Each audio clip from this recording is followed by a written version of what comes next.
Antes de empezar vamos a hacer una oración. Padre Santo, te damos gracias por la tarde que tú nos has dado, Señor, para reunirnos aquí ante tu presencia, Señor, y conocer de tu palabra y alabarte y adorarte, Señor. Te pedimos que tu Espíritu Santo nos guíe, Señor, a conocer, reconocer y aprender de tu palabra, Señor, y que cualquier palabra que sea dicha desde este púlpito sea inspirada por ti, Señor. Te lo pedimos en el nombre de Cristo Jesús. Amén. Ok. Bueno, hermanos, como vamos a hacer una continuación de lo que estábamos viendo la semana pasada, o la antepasada. La semana pasada, si recuerdan, habíamos hablado sobre ciertos conceptos que son errados respecto a la Biblia. Y generalmente, fíjense, lo interesante cuando uno se pone a pensar es, si nosotros nos ponemos a analizar o a discernir qué es lo que ha sucedido con la palabra de Dios, yo creo que hay dos temas generalmente en la Biblia, o dos temas que durante cientos de años, y por decir casi 2000 años, han sido siempre un punto de debate, y siempre han sido los grandes puntos de controversia, yo creo, en la iglesia o entre los cristianos. Uno de ellos es el concepto del arrebatamiento, y el otro es el concepto de la ley de Dios. Y de cierta forma yo creo que pues podemos decir que sabemos quién es el que inspira ese tipo de dudas, o ese tipo de pensamiento errado. Sabemos que no viene de Dios, ¿no? Obviamente viene de aquella persona que beneficia más tener al pueblo de Dios confundido. Pero esos son los dos temas que yo he visto que son los de más polémica o los de más confusión. Y no es porque haya confusión en el tema, simplemente porque las personas no nos gusta oír la verdad y tener que cumplir la ley como dice, o los reglamentos. No hablo de la ley de Dios, sino de cumplir las ordenanzas tales como son. Nosotros vemos que en todos lados el ser humano busca la manera de sacarle la vuelta a la responsabilidad y al compromiso, ¿verdad? Lo vemos en todo. Inclusive ahorita el berrinche que se trae el pueblo mexicano en Estados Unidos, ¿no? El berrinche de que a fuerzas quieren vivir de manera ilegal allá. Pues estás en ilegalidad, ¿qué vas a hacer? Están llore y llore haciendo sus marchas y que no me corren. Pues ¿qué esperas? Pues no vives ahí ilegal. Métete a mi casa de manera ilegal, te voy a sacar a patadas, ¿no? O sea, ¿no creen? Entonces el ser humano constantemente busca la manera de salirse con las suyas y quedar bien consigo mismo, pero nunca asumir sus obligaciones. Y es lo mismo que sucede con la Biblia. El ser humano quiere siempre interpretar la Biblia de acuerdo a sus ideas o sus conceptos y vivir de acuerdo a lo que ellos piensan que es la manera correcta de vivir. O sea, leen y no, esto no aplica a mí, no, esto acá no me conviene, no, que acá, y empiezan a crear una teología, y por eso se hacen decenas de miles de diferentes denominaciones. Y nosotros vemos cómo históricamente inclusive la Iglesia Católica le dio nombre, por ejemplo, a las dos partes de la Biblia, ¿no? Le llamó el Antiguo Testamento de una manera que diciendo está siendo desechado, pues. O sea, ahí lo tienes de historia nada más de referencia, ¿verdad? Pero eso no importa. Y luego te ponen el Nuevo y dicen, este es el bueno. Y te meten una teología toda torcida, basado en ideas propias, y esa teología es la que tenemos hoy en día, o lo que la iglesia cristiana practica, salvo ciertas cositas, ciertos detallitos que le cambian, que ahí son tan obvios en la Biblia, o tan claros, que el protestante dice, no, es que eso está mal. Sí, pues una bola de cosas están mal en la iglesia católica, igual en la iglesia cristiana, una bola de cosas. O sea, no nada más es, ya no soy católico y ya estoy bien. No, hay una bola de errores también en la iglesia cristiana. Y uno de los errores más grandes es el hecho de que se deshace de la ley la iglesia.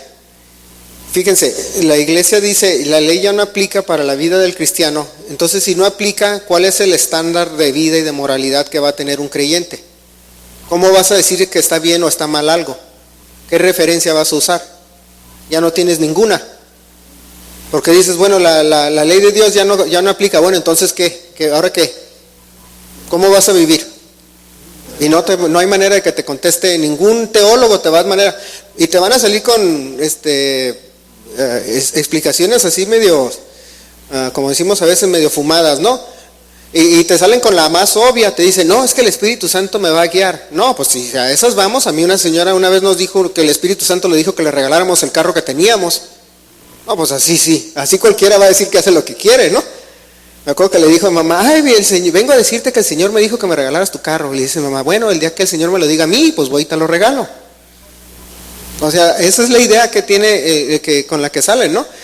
Por eso ves así una serie de confusiones de gente y brincan de una iglesia a otra y no saben qué hacer y que es que me confundieron acá y es que no sé qué, y tienen un relajo toda la gente.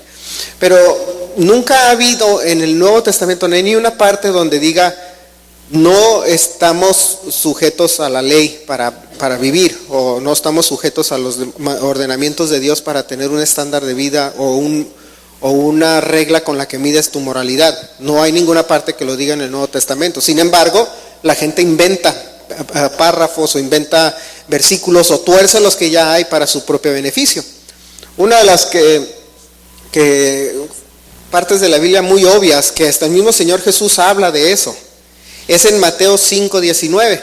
Si nosotros nos vamos a ese versículo, fíjense, y esto es como que muy importante ver, porque no nada más es, no es como una crítica por parte de Jesús, es también siendo quien es, o sea, Dios en forma de hombre. Fíjense lo que dice. Dice, de manera que cualquiera que quebrante uno de estos mandamientos muy pequeños, o sea, se va hasta el más chiquito. No está hablando de los grandes, dice hasta el más pequeño. Y así enseñe a los hombres, muy pequeño será llamado en el reino de los cielos. Mas cualquiera que los haga y los enseñe, este será llamado grande en el reino de los cielos. Las mismas palabras de Jesús nos dice que lo que está haciendo muchas de las iglesias, las diferentes denominaciones, es de que dicen, este no aplica, este sí, y agarran de los 613 y empiezan a escoger, agarran así, le ponen palomita, este no, este sí, este no, este sí, y se agarran y dicen, ahí está, y crean una denominación basada en diferentes formas de pensar.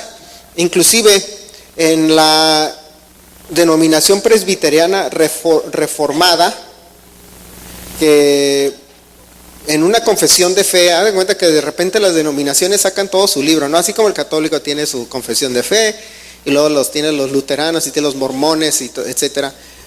Fíjense lo que dice en una de ellas, y todos vienen con un rastro católico. Ahora, no porque me caiga mal el catolicismo ni nada, pero la Biblia misma la condena porque es la que destruye tuerce toda la doctrina de Dios.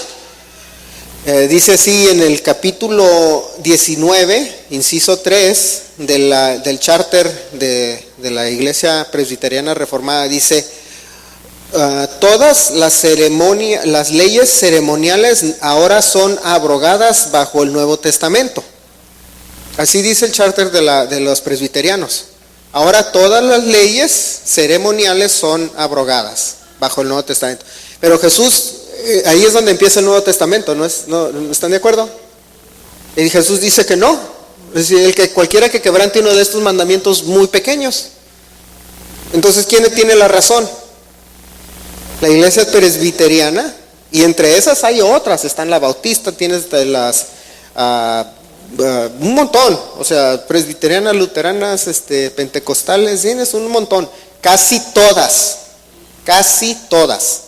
La única que se puede decir como denominación, que no es denominación, pero ya se le clasifica como denominación también, es el judío mesiánico, porque ese sigue viviendo bajo los principios de la ley. Pero todos los demás dicen no.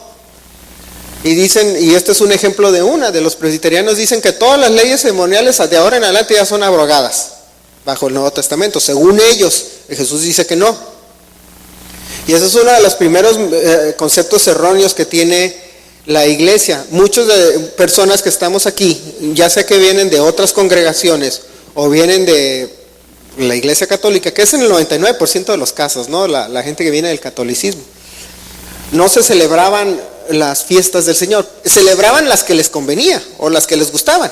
Por ejemplo, el protestantismo significa simplemente que es un católico renegado. Se dan de cuenta que eso significa ser protestante. La definición correcta, literal, eso es. Por eso protestó. Se creó el protestante. Son católicos que están enojados con el católico. Eso quiere decir protestante. Entonces, cuando la teología que nosotros a veces manejábamos, me voy a incluir en el grupo, vamos a incluirnos todos, porque vivimos bajo el mismo paraguas de que nos llamamos cristianos, protestantes, es la definición común. Nosotros estamos viviendo bajo esa influencia anterior, simplemente diciendo, no, yo no creo en los ídolos, yo no creo en que tienes que pagar para irte al cielo, porque eso es lo que dice la Iglesia Católica, entre más das, mejor lugar vas a tener en el cielo. Entre otras cosas, que fue lo que Martín Lutero peleó y dijo que no estaba de acuerdo. Pero la Iglesia Católica agarra y dice, así como la presbiteriana, dice, todas las leyes ceremoniales ya están abrogadas, entonces ¿por qué celebran la Pascua? O sea, esa sí la celebran y esa es una ley ceremonial. ¿Sí la celebran esa o no? ¿Eso la celebran quiénes? ¿Quiénes no celebran la Pascua? De las de otras denominaciones, o todas todos celebran la Pascua, pero no celebran las otras. No, las otras no aplican. Bueno, porque ¿quién te da el derecho a ti a escoger una sí y las demás no? ¿Bajo qué principio? ¿Dónde dice en la Biblia que digas esta sí y las demás descártalas? Esas no, esta sí, esta se oye muy cristiana. Y ahora de repente agarran y celebran esa, porque esa tiene una raíz muy pagana, ¿verdad? De que el conejito y el huevito pintado y no sé qué tanto, ¿verdad? Y empiezan a decir, esta sí, esta no, esta sí, empiezan a escoger lo que les conviene. Cuando la Biblia nos dice, no, eso no se hace. Sin embargo, esa idea traemos. Llegamos a la iglesia, me acuerdo que mucha gente yo a veces escuchado, oye, ¿por qué van a celebrar Sukkot? Oye, ¿por qué? ¿Que no ya no aplica esa? Y yo les digo, bueno, ¿que no celebras tú la Pascua? Sí, entonces ¿por qué la celebras la Pascua? Ya no te pueden contestar nada. Ya cuando les dices eso, ya se quedan. Pues es la misma fiesta, es una de las 7 fiestas, celebras la Pascua muy contentamente y las otras dices no. Como que no tiene sentido, ¿verdad? A veces el sentido común dicen que es el menor común de los sentidos, ¿verdad? Pregúntale a los bomberos, que ellos saben sobre sentido común. Pero es interesante cómo en el Nuevo Testamento empiezan a aplicarles ciertos principios al Nuevo Testamento que no tiene. Las mismas palabras del Señor Jesús dice. Inclusive si nosotros leemos el libro de los Hechos, es muy interesante cuando lo lean todo lo que hacían los apóstoles y los primeros misioneros o apóstoles o siervos de Dios. Cuando vivían es un relato de la vida de muchos o ciertos periodos en la vida de muchos de los primeros creyentes en Jesús, porque eran judíos que creyeron en el Mesías. Pero fíjense, cuando nosotros leemos en Hechos capítulos 6 y 7, leemos la historia de Esteban. Muchos la conocen, la historia de Esteban, ¿no? Como es el primer mártir, por decirle mártir cristiano. Pero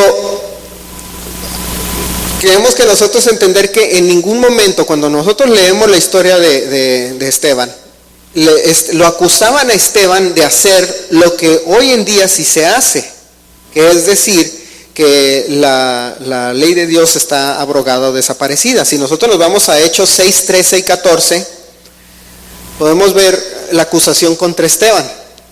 Dice, y pusieron testigos falsos.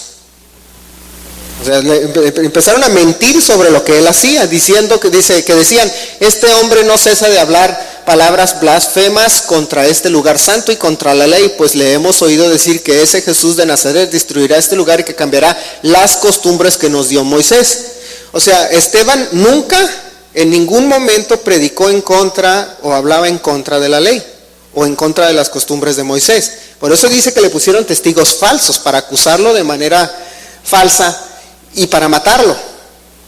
Si la Biblia dice que eran falsos, significa que él hacía todo lo opuesto. En ningún momento se predicaba, ni el apóstol Pablo, porque lean los hechos y van a ver que el apóstol Pablo tampoco lo hacía, ninguno lo hacía. Cometían errores en su comportamiento, como todos los seres humanos lo hacemos. Por ejemplo, Pablo se regaña a Pedro y le dice, oye, te comportas de una manera con los gentiles y de otra manera con los judíos, no seas hipócrita. A eso sí le decía, porque él pues, actuaba mal. Pero en ningún momento nosotros vemos que ninguno de los apóstoles, que sea quien sea, actuaba fuera de lo que ya traía de continuidad anterior, de la ley que dio Dios al hombre desde el principio. Ninguno de ellos actuaba de esa manera. Por eso es que la parte falsa es la parte clave. Si nosotros vamos a imitar el comportamiento de los apóstoles y nosotros tenemos que imitar cómo actuaban y lo que nos decían y qué es la manera en que tenemos que vivir, no es congruente que nosotros digamos que leemos una carta de un apóstol diciéndonos que no hagamos algo mientras ellos hacían lo opuesto. No es congruente. Entonces nosotros podemos ver que la Biblia nos enseña, y estas partecitas cuando las leíamos nos las brincábamos, como les mencionaba la vez pasada. Son partes así que uno se brinca. Pero está sonando los de Telcel y me hablan cada ratito para que me cambie a Telcel. Sí, yo creo que es lo más difícil que me puedes pedir que haga con los de Telcel, que les predique, porque ya tienen enfadado. Y entonces nosotros podemos ver que en ningún momento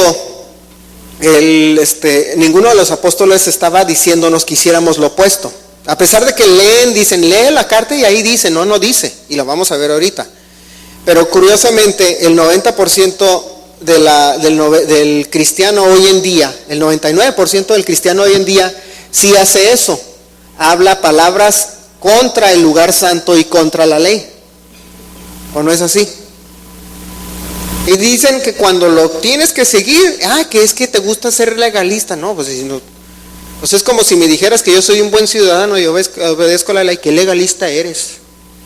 Y al mexicano, como le dicen que el mexicano presume de ser antilegalista, se roba el cable, se roba la luz, se roba, pues sí, todo. ¿Cuántos diablitos no hay en la ciudad ahí que se cuelgan y se roban los talleres mecánicos, ¿verdad? Y muchas casas, se roban la luz, no, es que no me ponen 220 y me cuelgo de los cablecitos ahí. Y dicen, ahí ya la hice. El mexicano dice, sí, no, ya estoy bien. Como cultura.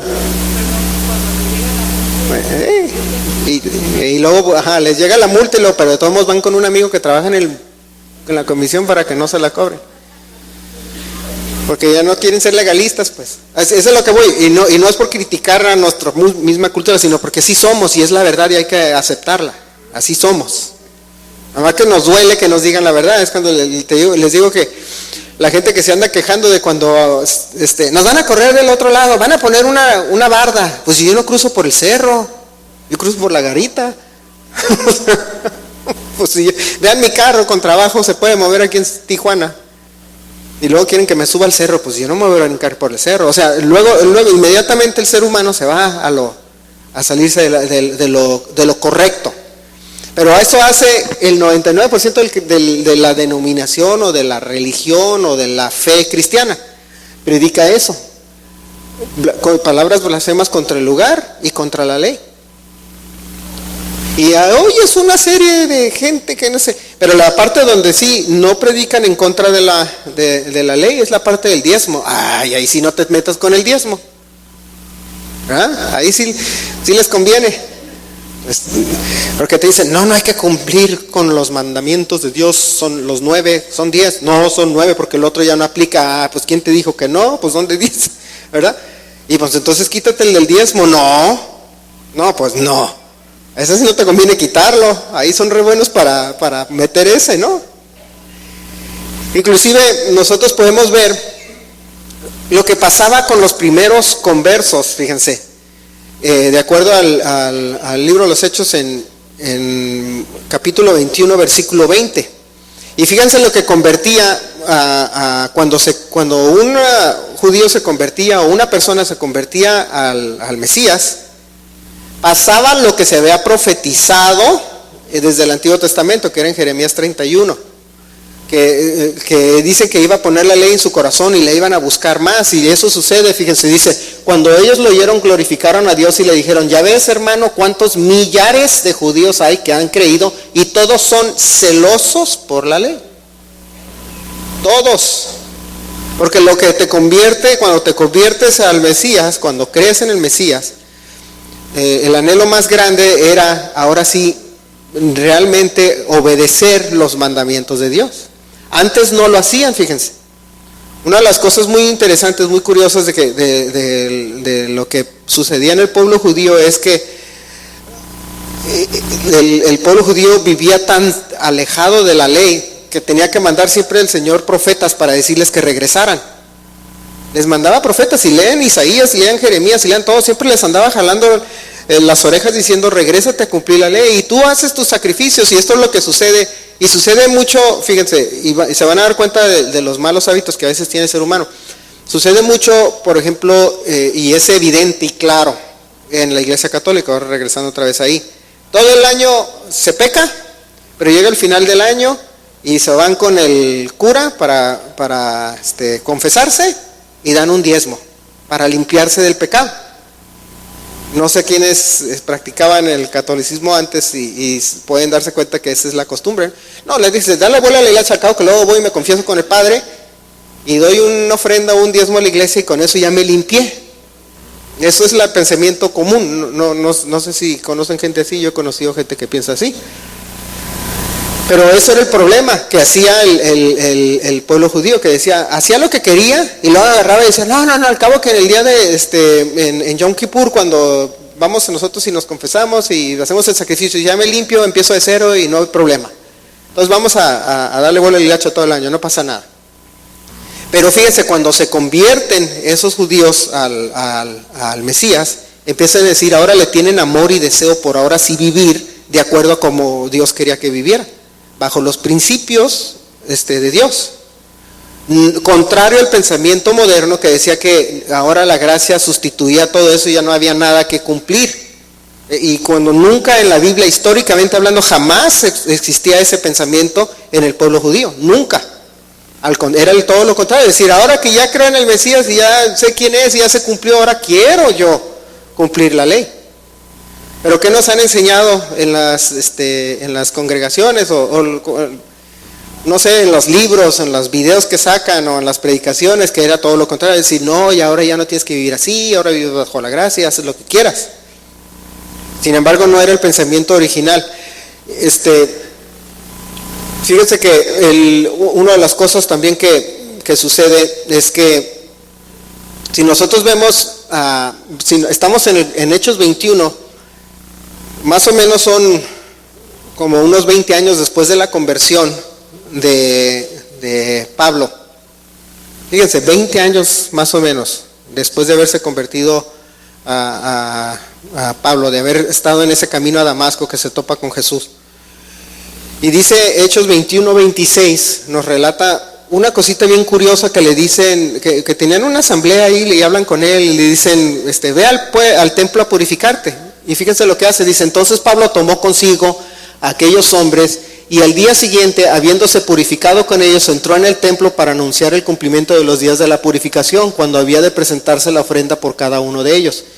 Y, fíjense, la parte de ofrenda también se llama sacrificio. A pesar de que el Señor Jesús ascendió al cielo y Él murió por nuestros pecados, continuaban haciéndose sacrificios en el templo. Porque no todos los sacrificios eran sacrificios por perdón de pecado. Había sacrificios de agradecimiento, había de ofrenda. Si leen en Levíticos, se van a dar cuenta que cuando hacían sacrificio animal, ¿qué pasaba con el animal? O se lo comían los sacerdotes, también era como alimento para los sacerdotes. Llegaban y hacían el sacrificio, hagan de cuenta que, vamos a suponer que matan una gallina, hacían el sacrificio, la agarraban y la desplumaban y decían, vamos a hacernos unos taquitos de pollo. Eso pasaba, porque era de ahí, las ofrendas eran para que viviera los sacerdotes, de eso vivían, llevaban los sacrificios, llevaban sus ofrendas. En español dice ofrenda, en inglés dice sacrificio, porque es sinónimo. Entonces, si nosotros estamos aquí hablando en este periodo de la vida de Saulo o de Pablo, que son 20 años aproximadamente después de su conversión, y dicen que él predicaba en contra del templo, de la ley, de los sacrificios, ¿por qué está haciendo él esto? Es ilógico, ¿no?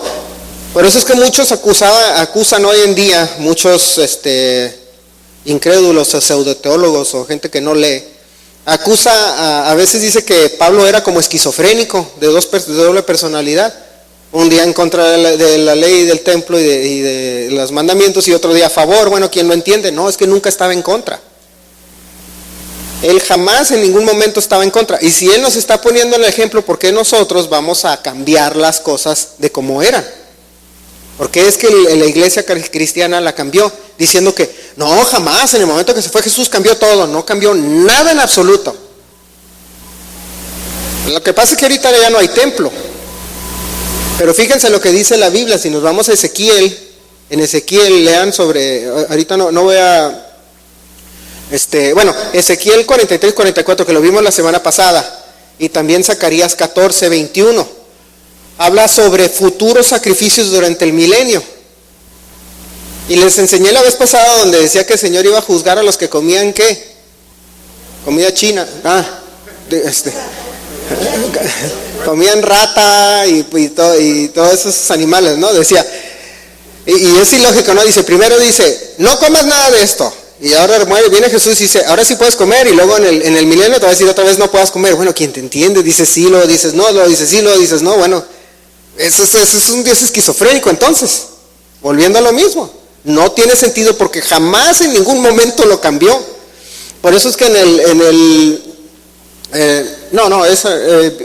Zacarías 14, 21. A ver, vete a Zacarías 14, 21. Dice, y toda olla en Jerusalén y Judá será consagrada a Jehová de los ejércitos, y todos los que sacrificaren vendrán y tomarán de ella y cocerán en ellas, y no habrá en aquel día más mercader en la casa de Jehová de los ejércitos. Está hablando de futuro. Y dice que van a ir al templo a sacrificar. Inclusive, una de las cosas que se espera es la construcción del tercer templo, ¿no es así? ¿Y por qué creen que viene profetizado que iba a haber el tercer templo? Porque los sacrificios no eran para perdón de pecado necesariamente. Por eso dice ahí que van a sacrificar y tomarán de ellas y cocerán. Se los van a comer también, porque van a volver a ver otra vez lo que es todo el rito de los sacerdotes. El Señor Jesús nunca vino a quitarlo, sino que históricamente, conociendo Él el futuro, se ve que el templo iba a desaparecer. Y era necesario que muriera por el pecado ahora de todos, pero en ningún momento lo quitó. Por eso se espera y se profetiza, y en los Apocalipsis también dice sobre precisamente la construcción del tercer templo y que reanudarán los sacrificios. Es como cuando venimos aquí, fíjense, cuando se daba el diezmo, la ofrenda, se daban animales. ¿Y el diezmo y la ofrenda para qué era? ¿O para qué es? Era para el sustento de la congregación y de los que la manejan, de los que viven de ella. Por eso llevaban animales, por eso llevaban granos, llevaban comida, llevaban todo de manera de ofrenda o sacrificio. También se le llama sacrificio. Porque por eso inclusive hasta en Romanos dice que nosotros debemos hacer un sacrificio vivo, ¿no? ¿A que me voy a ir a matar, me voy a ir a suicidar? No, dejen de torcer las cosas, sino es entregar, es ofrendar, es dar de lo que tengo. Por eso es que nosotros debemos de entender que en ningún momento cambiaron los principios de Dios. De repente, de repente voy a una iglesia y empiezan a predicar. Espérame, pues ¿de dónde sacas eso? Ahora ya no esto, ahora ya no lo otro. ¿Cuándo ahora ya no? Nada más hay una cosa que ahora ya no, es necesidad de sacrificar un animal para perdón de pecados. Ese es el único, ahora ya no. Pero entonces si les digo, si se abroga la ley, entonces el cristiano, ¿cómo mide su moralidad? ¿En base a qué? Ahí es donde agarran y les digo, cada quien lo hace como se le antoja. Y no va a suceder eso, y ahorita vamos a ver por qué. Inclusive, vamos a Hechos 25, 7 y 8. Cuando a Pablo lo acusan inclusive, y lo ponen en juicio por hacer cosas que no hizo. Dice, cuando éste llegó, lo rodearon los judíos que habían venido de Jerusalén y presentando contra él muchas graves acusaciones, las cuales no podían probar, alegando Pablo en su defensa, ni contra la ley de los judíos, ni contra el templo, ni contra César he pecado en nada. Él jamás cometió una ofensa. Si la mala interpretación de la carta de Gálatas y Efesios fuera cierta, entonces sí tuviera motivo para que lo acusaran. Porque aquí estamos hablando, ya son 20 años después de su conversión. Él ya había escrito la carta de Gálatas, él ya había escrito la carta de los Efesios. Donde si leemos Gálatas muchos agarran, ya ves, por eso la ley no se cumple, mira, y agarran leyendo Gálatas. Entonces dice aquí que de manera falsa lo acusaban. Dice, y él decía, no he pecado contra la ley ni contra nada. Bueno, entonces, ¿por qué no agarraron la carta de Gálatas y le dijeron, sí, aquí está tu carta? Y nunca lo hicieron. Y ya la había escrito y había muchas copias de ella. Es ilógico, ¿verdad? Es ilógico que lo acusaran de algo que supuestamente él hizo, y hoy en día sí lo hacen. Y una vez tuve una discusión con un pastor o no sé qué era de allá de Ensenada. Que esto y que la carta de Gálatas y eso, y saca todo su argumento para hacer lo que le gustaba hacer. O sea, quién sabe qué tanto estaba justificando, pero estábamos platicando sobre si aplicaba o no aplicaba. Pero es que en Gálatas, etcétera. Bueno, entonces, ¿por qué, si Gálatas era cierto, como tú dices, por qué entonces no lo usaron en contra de él en este juicio? Y él dice, yo no he pecado contra la ley, ni contra las costumbres, ni contra el templo, ni contra nada. Como que no tiene sentido, ¿verdad? Sin embargo, erróneamente se agarra al creyente diciendo que sí. Y una de las cosas que yo leía anoche cuando estaba estudiando, estaba dando otro repaso. Fíjense, una de las cosas que hoy en día se cancela o se abroga mucho es el concepto del sábado, o del Shabbat que le llaman. O sea, ya se ha hablado mucho respecto a eso, pero yo escuchaba muchas veces argumentos que decían, bueno, en el Nuevo Testamento nunca se cuidaba el sábado tal y como es. Pero fíjense que no es verdad eso.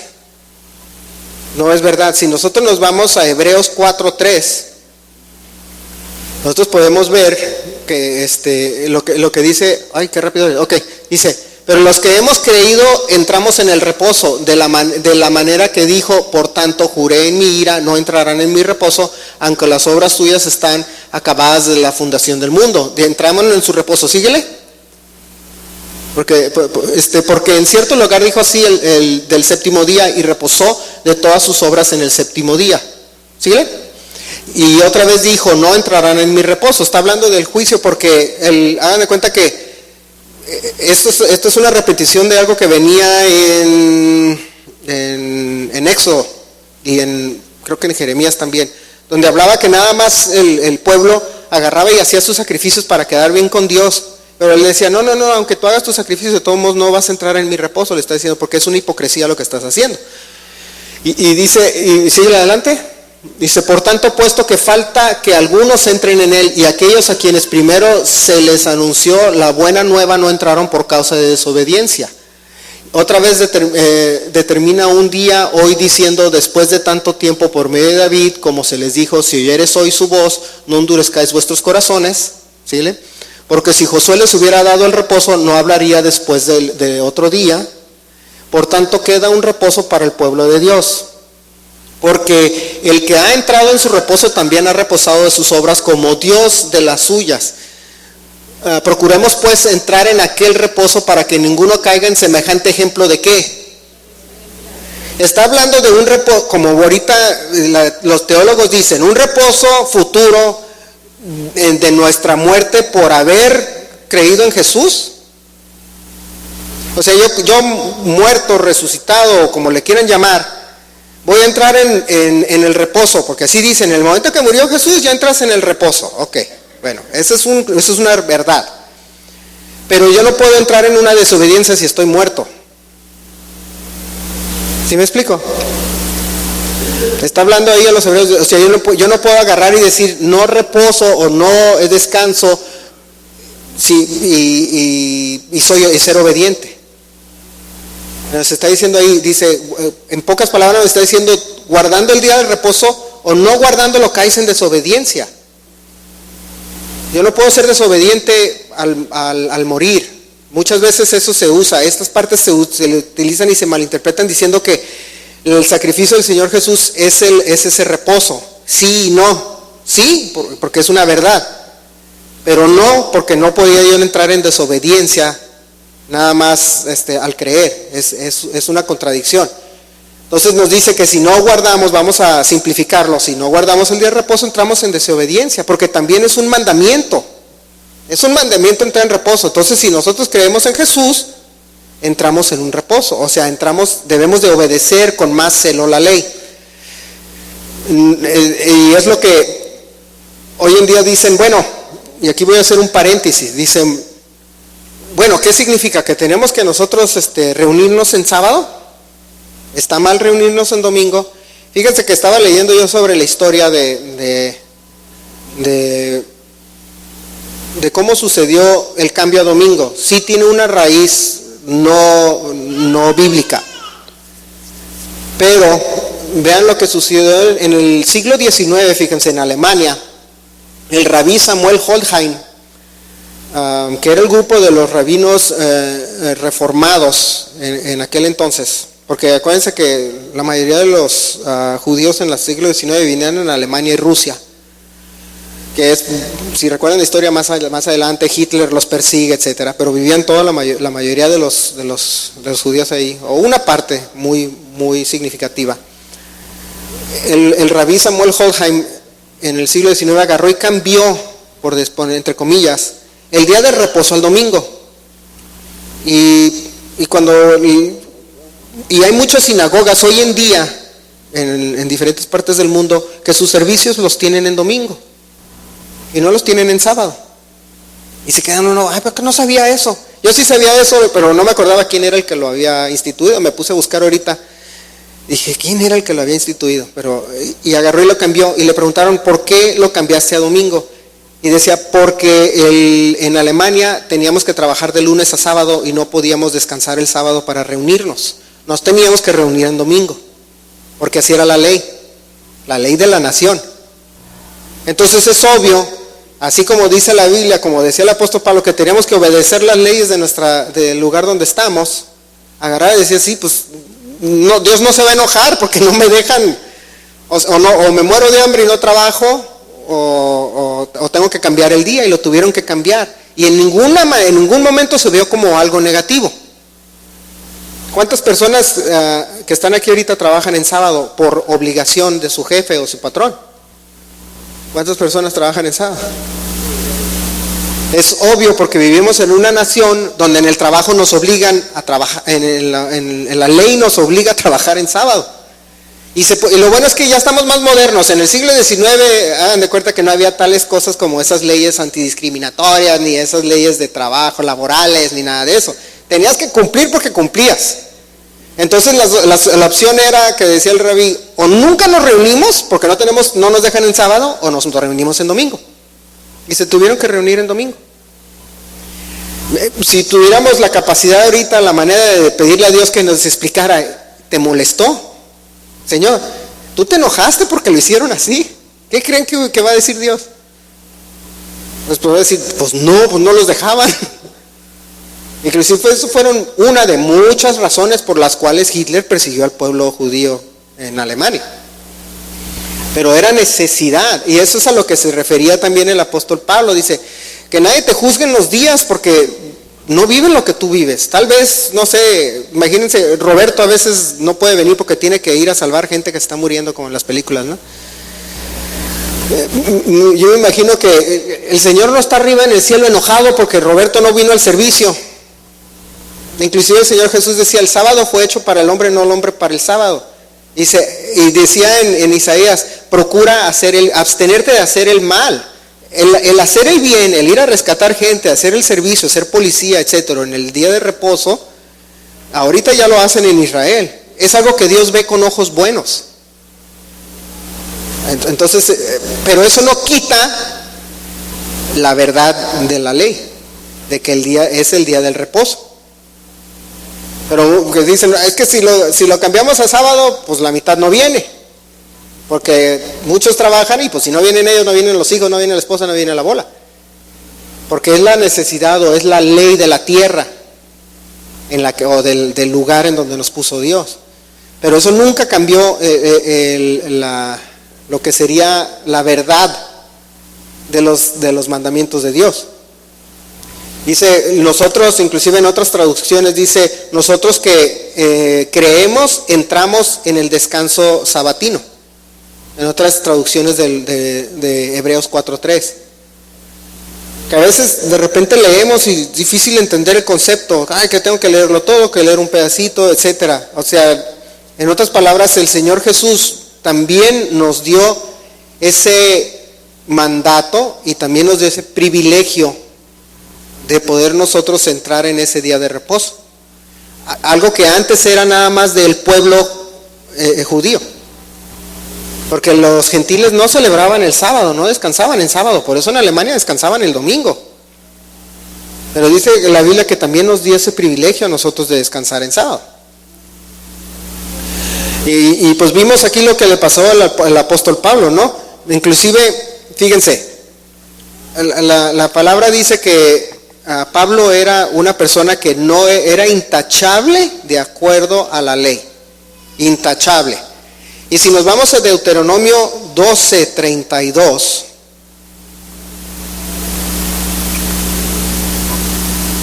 dice, cuidarás de hacer todo lo que yo te mando, no añadirás a ello ni de ello quitarás.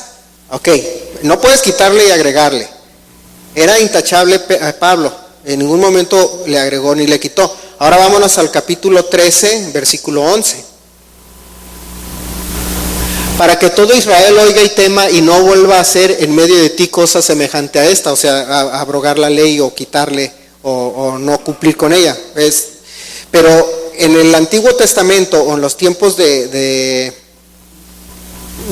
cuando se escribió la ley o la Torá, el castigo por agregarle o quitarle a la ley o no cumplirla o decir que alguien no la cumpla, el castigo era la muerte. Es el castigo, es el pago del castigo, de ese pecado. Entonces, Pablo no podría estar enseñándole al pueblo gentil o a los creyentes que no la cumplieran. Porque él conociendo la ley, intachable, era una persona muy estudiada. Era discípulo de Gamaliel, uno que era así de los máximos eruditos fariseo, sí, pero era de los más leídos, pues de los que sabía todo. Por eso agarraba y en sus ideas torcidas atacaba al creyente, decía, no, están mal y que el Mesías es falso. Y cuando tiene un encuentro con él dice, ay, no es cierto, me equivoqué yo. Pero él conocía toda la ley, conocía toda la Biblia. Inclusive hacen concursos. Una vez puse aquí mamá un video de un muchacho que hizo o no sé si lo hizo aquí o en la página de la iglesia, donde hacen concursos en Israel de quién puede repetir toda la Torá desde Génesis 1 hasta el final de Deuteronomio, y hacen un concurso, ¿no? Y es un premio nacional el que lo pueda decir. Y hay gente que todititas se le memorizan parejito, sin errores. Se me olvida mi teléfono de la casa, imagínate, estos se saben desde Génesis 1 completito hasta el final de Deuteronomio. Así era Pablo. Entonces él sabía que él no podía estar predicando en contra de lo que él conocía. Era ilógico. Inclusive Romanos 3:31 en sus cartas dice así: luego por la fe invalidamos la ley de ninguna manera, sino que la confirmamos la ley. Fíjense, lo contrario a lo que piensan unos, que se invalida. Y es lo que acusan, fíjate, muchos de los judíos o rabinos o los que mandan, pues a veces, porque es muy interesante cómo el judaísmo hoy en día se maneja casi parejo como igual que el catolicismo, ¿no? Está un consejo de rabinos judíos y dicen, lo que ellos dicen, se hace. Y yo he visto entrevistas de gente que va a Israel y platica con judíos y no leen la Biblia, no leen su Tanakh, no se la saben, no la leen. Y nada más repiten lo que alguien les dijo, que alguien les dijo, que alguien les dijo, que alguien les dijo. Inclusive uno de los principios del judaísmo moderno, una de las cosas es no creer en Jesús. Fíjense que qué ilógico, ¿no? Pues se definen su fe por lo que no creen. Pues no, es que si tú crees o lo buscas, ya no eres de los míos. Y de eso acusaban a Pablo, decían, no, es que él no era judío porque él abrogaba la ley o no la cumplía. Y dicen ahorita los cristianos, dicen, en el momento que ya crees, ya no tienes obligación de conocerla ni buscarla. Pero dicen, no, la fe no la cancela. Dice, la invalida la ley por la fe, nunca, de ninguna manera. Al contrario, la confirmas. Y eso era lo que venía en Hechos, que les decía que cuando se convertían los judíos, se hacían más celosos de cumplir la ley. Era ahora sí un deseo. Y hay muchas personas hoy en día que sí tienen ese deseo de quedar bien con Dios, de cumplirla. Pero ese es un deseo que viene por el hecho de creer en el Mesías. Porque estaba profetizado que se iba a hacer. Cuando creyeron en el Mesías, iban a buscar aún más, iban a quererla más. Ya no van a tener que decirles, ven, déjame te enseño. Ellos van a buscarla, solitos van a querer aprenderlo. Y eso es lo que sucedía. Fíjense, y esto pasaba con las personas en el siglo I, como dice en 2 de Pedro 3, 15 y 17.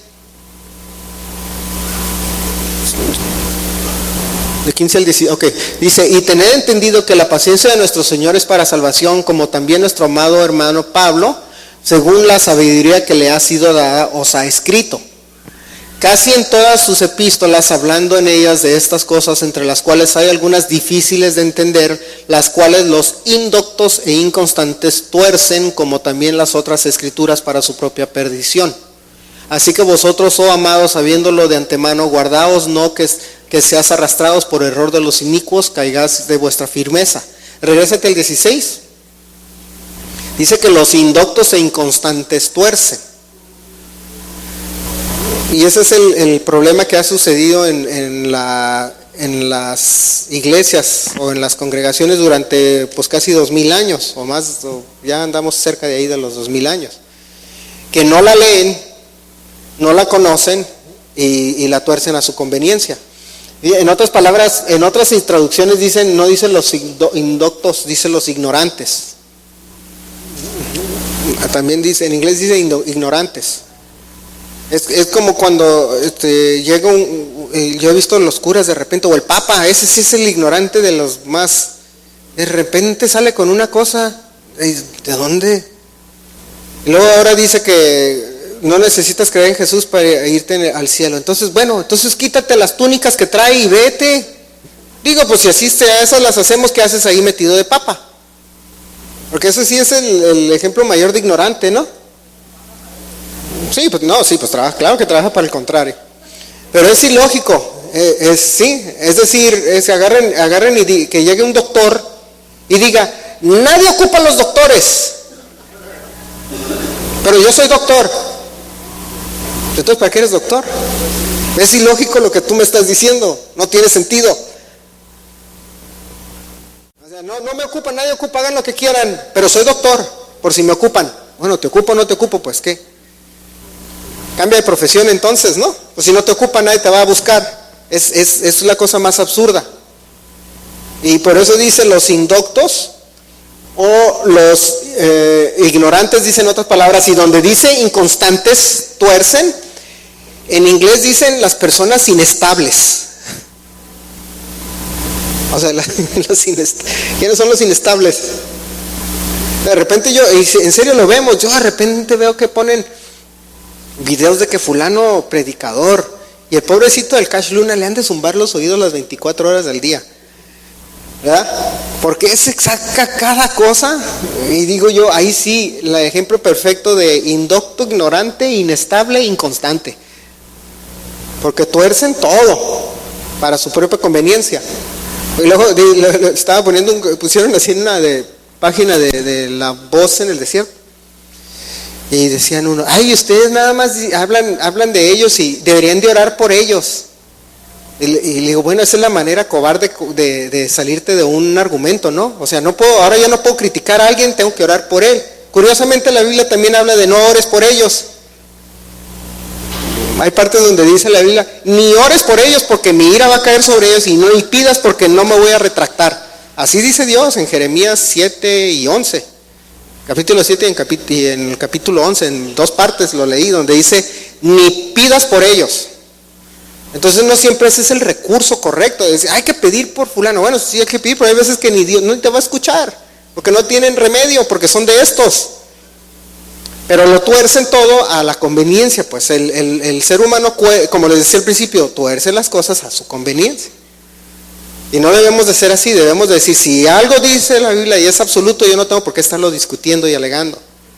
Por eso es que el concepto del teólogo o el universitario bíblico, para mí es absurdo. O sea, decir voy a ir a la universidad a estudiar cómo es Dios, o estudiar la Biblia, pues no, eso no te hace ni a una autoridad, ni te significa que conoces la verdad. Porque como les he dicho en el pasado, fíjense, la gente más exitosa en el mundo no terminó la universidad. Y la mayoría de su conocimiento lo obtienen por cuenta propia, estudiando y leyendo libros en su casa. Y no van a la universidad, fíjense, la gente más exitosa. Entonces, no, el tener un título, un doctorado en teología, no significa que tú sabes de la Biblia. No significa nada. Hay gente que yo conozco que fueron compañeros míos en la escuela y se graduaron con 10, con promedio de 10 y título automático y todo, y son la gente que menos quieres que esté trabajando para ti construyéndote un edificio. Porque no conocen gente así, de verdad. Los que fueron a la universidad se han de acordar, ¿no? Que dices, y el nerdito que sabía todo, sacaba 10 en todos los exámenes. Y estás en la práctica y no dan una. ¿Verdad, doctor dentista? De repente te sacan la muela equivocada. No, y hay doctores, ha sucedido que en los Estados Unidos que de repente le van a amputar la pierna izquierda y se equivocan y le cortan la derecha. Y, ay, perdón, me equivoqué, déjame te corta la que es. No, pues ya. O sea, no hay nada que te garantice que puedas decir, yo lo sé todo, no. Inclusive la gente más inteligente, por decir a veces en los conceptos bíblicos, son personas que estudiaron en su cuenta y dices, yo no doy 2 pesos por ellos, pero te conocen la Biblia y la saben, y de verdad son personas muy estudiadas en el tema y no andan torciendo las cosas así. Fíjense, el octavo punto que les quería decir es el 1 de Juan 3:4. Yo creo que ya lo hemos repetido muchas veces, pero no, como les decía al principio, no puedes tú decir, si yo quito la ley, ¿cómo mido mi moralidad? No hay manera.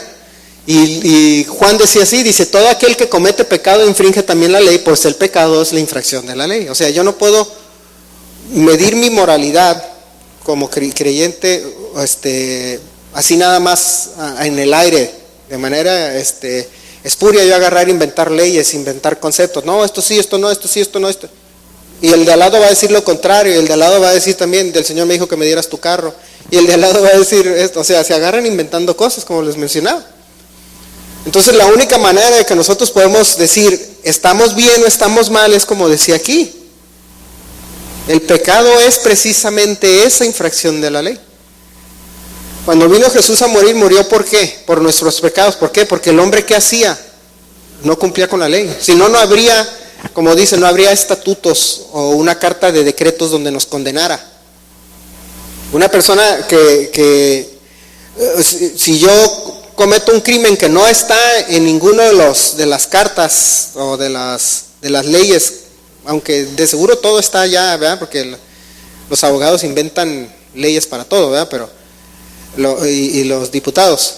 Pero vamos a suponer que hago algo que no está en ninguna ley.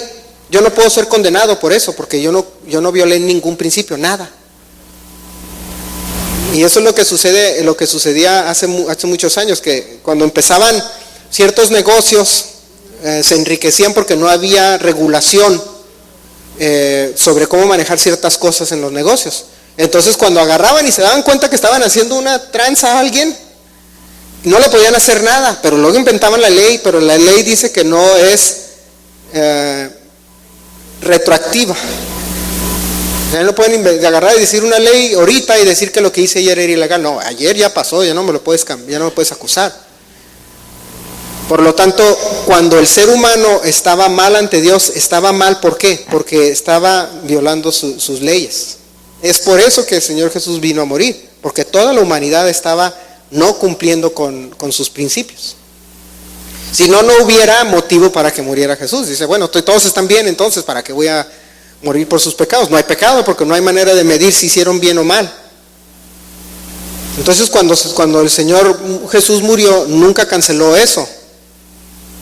¿Sí? Van ustedes vamos a suponer que van manejando, se pasan un semáforo de manera accidental, porque los que se lo pasan es porque no se dieron cuenta, ¿verdad? Aquí nadie se lo pasa a propósito, o un alto. Entonces de repente los para un policía, los multa y van ante el juez, y llegan con el juez y de manera muy, a mí me pasó, no con el alto, sino lavando mi carro en la calle. Cuando estaba chico me pasó, estaba lavando el carro con la manguera y llega uno de reglamentos y me multa. Y le digo, ¿qué te pasa? No, pues no puedes estar lavando el carro porque lo tengo cochino, ¿qué quieres que haga? Pues lo dejo así.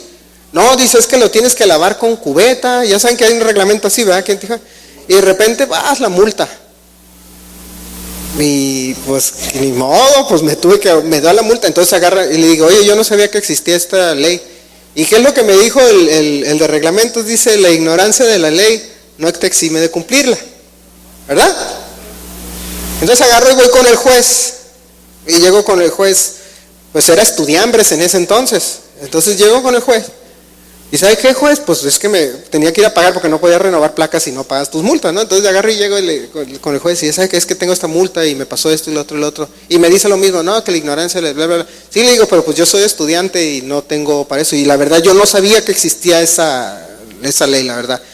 Y no se te ocurre que te digan no puedes lavar tu carro. Esa es la cosa más absurda, el sentido común no te dice. Sí, pero que tiras agua, que no sé qué, que usa una cubeta. Le digo, pues tiro más agua en la cubeta que lo que tiro con la manguera. Porque de aquí a que lleno la cubeta son como 10 minutos de echar agua y en un minuto enjuago el carro, ¿verdad? Pero bueno, así dice la ley. Entonces agarra y me dice el juez, bueno, te lo voy a bajar la multa a la mitad, ¿no? Ya me la perdono la multa a la mitad, pago la mitad, renuevo mis placas. ¿Violé la ley cuando lavé el carro o no? Sí. ¿Me perdonó la multa el juez, sí o no? Sí y no. Pero significa que ahora que me la perdonó, ¿puedo seguir haciendo lo que hacía? Es lo mismo que sucede con la Biblia. O sea, yo no puedo agarrar otra vez y ya lavar el carro porque si me llega el mismo, bueno, ya ni sé ni quién es, ya estaba bien grande, se debe haber muerto el señor, era un señor ya grande. Fue hace como 30 años, hasta no 20 y tantos años, 30 años. Entonces no puedo agarrar yo y volver a lavar el carro y decirle al señor ¿sabe qué, señor? Yo no sabía que no decir, no, ya a ti te cachaste la otra vez y no te lo voy a creer. No funciona así.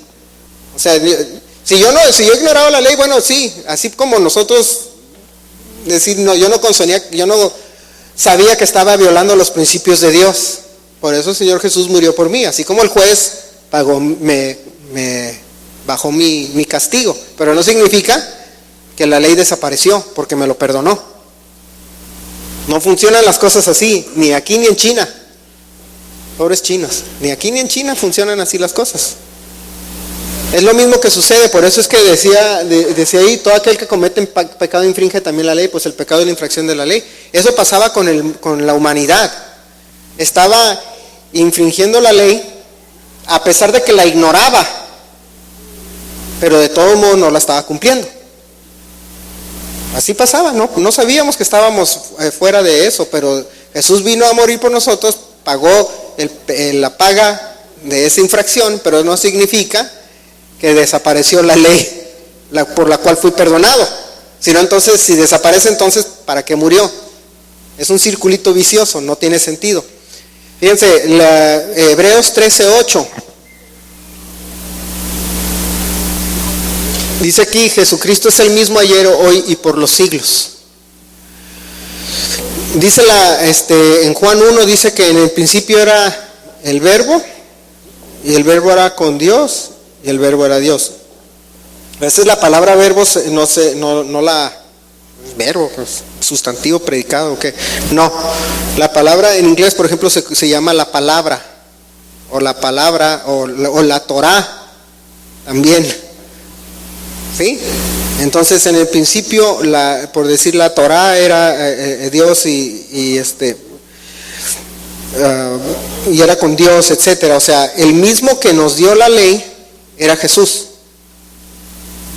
Él es quien dio la ley. Él es quien estaba con Moisés, y muchos estudiosos de la Biblia dicen, bueno, ¿quién estaba con Jesús en la zarza? Era Jesús, lo más lógico que te dice. Cuando hablaba del ángel del Señor o cuando habla del Hijo del Hombre, ¿está hablando de quién? De Jesús. Porque inclusive en la Biblia, no me acuerdo en qué parte dice que el Dios Padre habita en una luz inacercable. Pues creo que está en el Nuevo Testamento. En una luz donde o sea que el Padre pues no se manifiesta en la tierra. El que se manifiesta es el Verbo o la palabra o quien es el mensajero, el ejecutor de sus leyes. Por eso Jesús decía, yo vengo, dice Juan 7:16. Juan 7:16 dice, Jesús le respondió y dijo, mi doctrina no es mía sino de aquel que me envió. Cuando en el Antiguo Testamento y en el Nuevo venía y les predicaba, él no le predicaba, o sea, él es el que las trajo y él venía por parte del Padre. Y hay bastantes bases bíblicas para demostrarnos que todos aquellos que se le aparecían a los profetas y a diferentes personas, a Abraham, etcétera, era Jesús. Entonces Jesús no puede agarrar y decir, me les manifiesto, les digo cómo deben de vivir y luego muero por sus pecados para que ya no tengan que vivir así, para que luego regrese y les diga cómo tienen que vivir otra vez. No es lógico. Por eso es que Jesús se manifestó, así como dice en la Biblia, no era el Padre el que venía, era Él mismo. Y Él no viene a destruir lo que Él mismo creó. Y esos son los conceptos, fíjense, que la iglesia cristiana en los últimos siglos ha estado torciendo, diciendo que ya no hay la única manera de nosotros, el único que tiene inmortalidad, que habita en una luz inaccesible, a quien ninguno de los hombres ha visto ni puede ver, al cual sea la honra y el imperio sempiterno. Amén. Está hablando del Padre, o sea, nadie puede ver una luz inaccesible. Es el que no. Si vivimos bajo ese principio, no fue el Padre quien se le apareció a Moisés, fue ¿quién? Jesús. Inclusive le ve la espalda, dice que le ve así como de reojo, así, rapidito, ¿no? Y es donde queda impactado Moisés, que cuando baja del monte le dicen, oye, ¿qué te pasó? Que hasta asustaron al verlo, de la gloria que manifestó en ese momento. Pero el Padre es el que vive en una luz inaccesible, el que se manifestaba al hombre era Jesús desde los de tiempos antiguos. Entonces, si Él le dio a Moisés esos principios para vivir, Él no va a venir a quitarlos. Es la cosa más absurda. Es decir, otra vez, tenemos un Dios que es bipolar. Un día sí, un día no, otros días sí, otro día no, tú sí, tú no, o sea, no es de sentido común. Y en realidad esos rastros de esas ideas que traemos, que traen de muchas denominaciones, por eso les digo, hay 30 y tantos mil denominaciones. ¿Por qué? Porque cada quien quita y pone de acuerdo a su propia conveniencia. Si todos se basaran exactamente de manera literal en lo que dice la Biblia, no hubiera más que una sola denominación. Pero el hecho de que existen miles es porque cada quien está decidiendo qué le conviene y qué no le conviene haber en la Biblia. Así les mostraba yo a los presbiterianos, eran los presbiterianos que les decía al principio.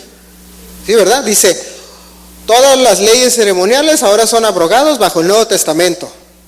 ¿Y quién te dio el derecho a ti de decir que sí? Si Jesús dijo que no, porque tú dices que sí. Entonces cuando nosotros leemos nuestra Biblia debemos de leerla de principio a fin. Si nos vamos inclusive, fíjense, déjenme encontrarles aquí. Vean lo que dice en Apocalipsis, y eso es la parte muy interesante de...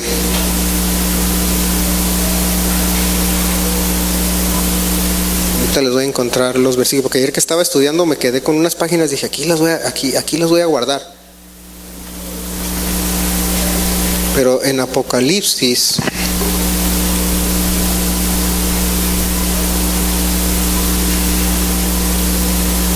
ahorita se las voy a encontrar donde venía. En Apocalipsis, fíjense, Apocalipsis 12:17.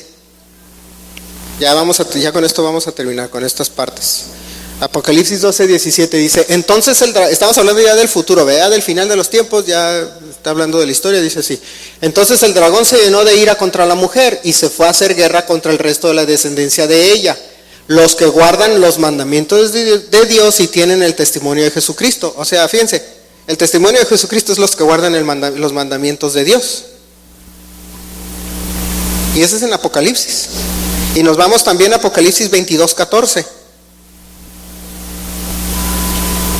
Bienaventurados los que lavan sus ropas para tener el derecho al árbol de la vida y para entrar por las puertas de la ciudad. Bueno, dice eso que tiene sentido. Si lo leen en inglés, dice, bienaventurados los que guardan sus mandamientos. En otra traducción dice, en español no se traduce igual, dice lavan sus ropas. Pero si lo vemos desde el punto de vista de mandamientos, eso significa lavar tus ropas. Vivir bajo los estatutos de Dios, eso es lavar tus ropas. Pero así lo tradujeron al español, pero en inglés dice, benditos aquellos que guardan sus mandamientos. Dice, para tener derecho al bienaventurado sería los que guardan sus mandamientos para tener derecho al árbol de la vida y para entrar por las puertas en la ciudad. Así dice en inglés, fíjense. Yo lo estoy traduciendo al español, porque a veces se pierde en el idioma. El versículo 19 de ahí mismo. Y esto es una repetición de lo que vimos en Deuteronomio. Dice, y si alguno quitare de las palabras del libro de esta profecía, Dios quitará su parte del libro de la vida y de la santidad y de las cosas que están escritas en este libro. Y nosotros vimos también hace ratito la parte de Primera de Juan, pero me quedé con un versículo aquí guardado que se los quiero repetir ya para terminar.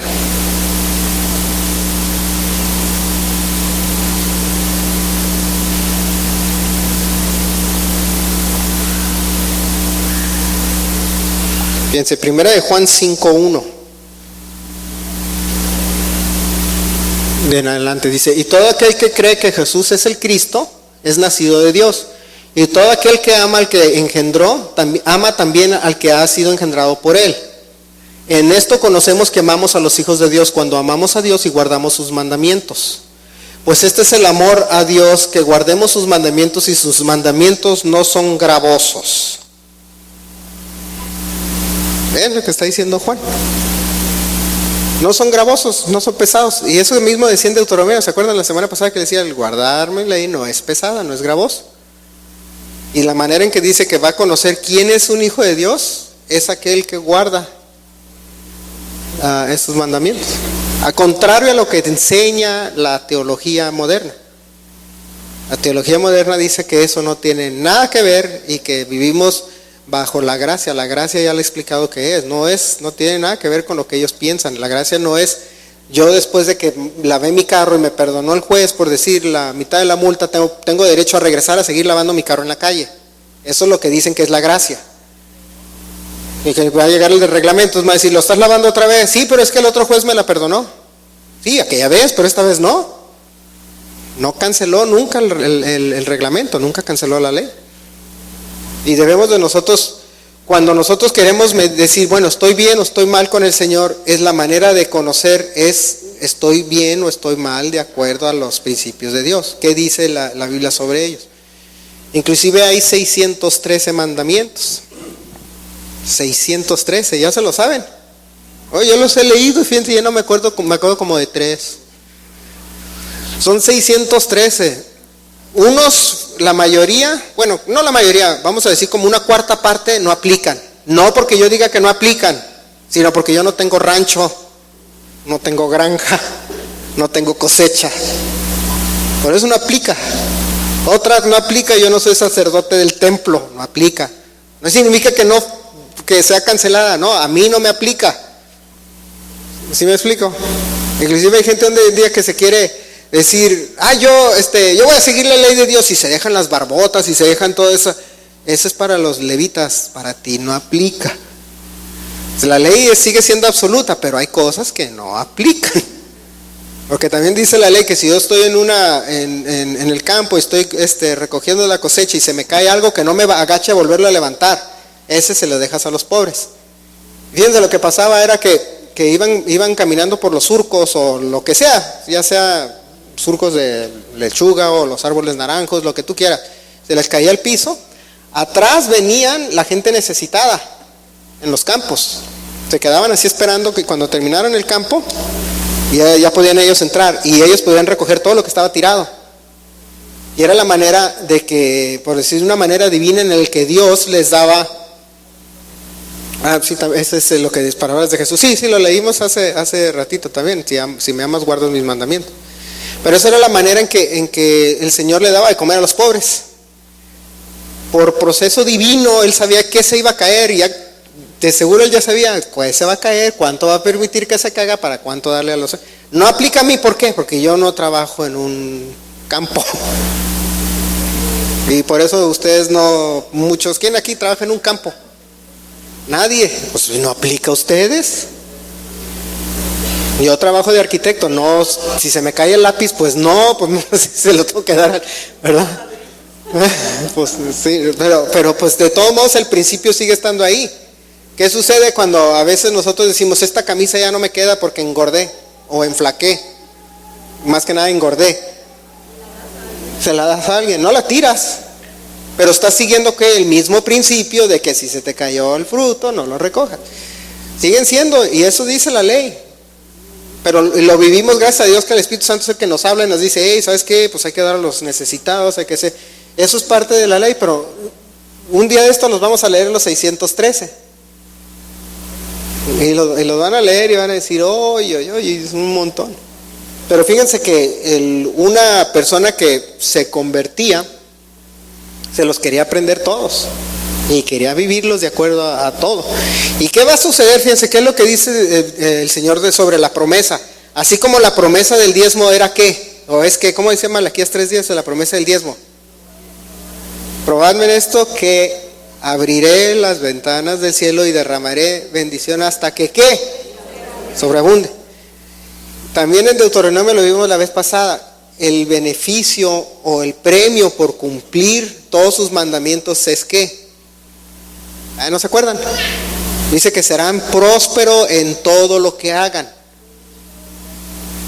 Y luego dice el Señor, no me prospera. No, pues de seguro no cumples nada, no has de hacer nada. Y próspero no significa que tengo la cartera llena de billete. No necesariamente. Eso es una de las maneras de ser próspero. Otra cosa puede ser en salud. Puede ser en comida, que nunca te va a faltar de comer. La Biblia define la prosperidad de muchas maneras. Pero nosotros tener celo por eso, fíjense, tenían tanto la iglesia primitiva, que vendían sus propiedades para dársela al que tenía necesidad, para que tuviera casa. Y no decían, yo estoy muy seguro que decían, ay, tengo una casita, la vamos a vender y le damos el dinero, porque han de haber tenido muchas. Porque no vas a vender la única, dice, pues se la doy yo, ¿dónde voy a vivir? No creo que pensaban de esa manera, decían, ¿sabes qué? Tengo unas 2 propiedades allá, vamos a venderla y vamos a dárselas a mi hermano que necesita. Porque eran prosperados, eran bendecidos, eran todo, y eso es el premio. No es un legalismo y no es una carga, es todo lo contrario. Y es opuesto a lo que nos predica o lo que dice la teología. Y por eso quería darles de la semana pasada y esos principios bíblicos. En ningún momento ninguno de los apóstoles pensaba de manera contraria. Seguían, le daban continuidad a lo que ya traían atrás. Le daban continuidad a lo que el Señor Jesús vino a predicar. Y nunca dijeron vamos a cambiar los principios bíblicos. Sino, como les decía, cuando lo llevaron a juicio a Pablo con esa pura carta de Gálatas, si hubiera sido de acuerdo a como dicen hoy que es, con esa lo meten a la cárcel. Pero dice, soy intachable, no he hecho nada. ¿Y tu carta? Y la han de haber leído, han de haber dicho, no, es que esto no dice nada, no está. Porque por algo lo metieron. Y se metía a hacer sacrificios, se metía a todo. Vean cómo la Biblia no es como nos la cuentan a veces, o como a veces la historia nos ha traído, o las bases católicas o denominacionales enseñan. No es así. Si la lees te vas a dar cuenta que es completamente diferente. Amén. No sé si hay alguna otra cosa. ¿No está Rosalinda ni Gisela nada? ¿No? ¿Todo bien? ¿Sí? Ok, bueno, vamos a ser despedidos, hermanos. Vamos a ponernos de pie.